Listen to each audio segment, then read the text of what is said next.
ଆଜ୍ଞା ନମସ୍କାର। ତମର ସବୁବେଳେ ନିଜର କହି ପଛରେ ବୁଲୁଥିବା ଲୋକଟାକୁ ତୁମକୁ ଚିହ୍ନିବାକୁ ହେଲେ ତାକୁ ଥରେ ପଇସା ମାଗି ଦେଖ, ତାକୁ ଥରେ ସାହାଯ୍ୟ ମାଗି ଦେଖ। ଆଖି ପିଛୁଳାକେ ଦେଖିବ ସେ ତୁମ ପଛରେ ନଥିବ, ତୁମ ପ୍ରକୃତ ବନ୍ଧୁର ପରିଚୟ ଦେଇଥିବ।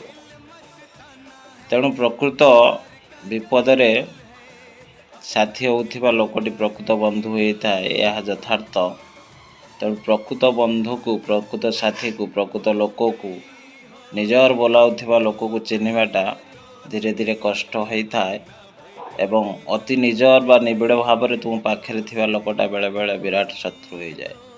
ତୁମେ ଯାହା ପାଇଁ ସବୁକିଛି କରିଥିବ, ତୁମେ ଯାହା ପାଇଁ ସବୁ ଭଲ ଭାବିଥିବ, ସେଇ ଲୋକଟା ତୁମକୁ ପଛରେ ନିନ୍ଦା କରୁଥିବ, ସେଇ ଲୋକଟା ତୁମର ପଛରେ ଅପପ୍ରଚାର କରୁଥିବ। ତେଣୁ ପ୍ରକୃତ ଲୋକକୁ ସବୁବେଳେ ଚିହ୍ନିବା ପାଇଁ ବହୁତ କଷ୍ଟ ହୋଇଥାଏ, ପ୍ରକୃତ ବନ୍ଧୁକୁ ପାଇବାକୁ ବହୁତ କଷ୍ଟ ହୋଇଥାଏ। ଆଉ ନିଜର ଲୋକଟା ଯେତେବେଳେ ଶତ୍ରୁ ହେବ ନା, ତା'ଠାରୁ ବିପଜ୍ଜନକ ଆଉ କେହି ହେବେ ନାହିଁ।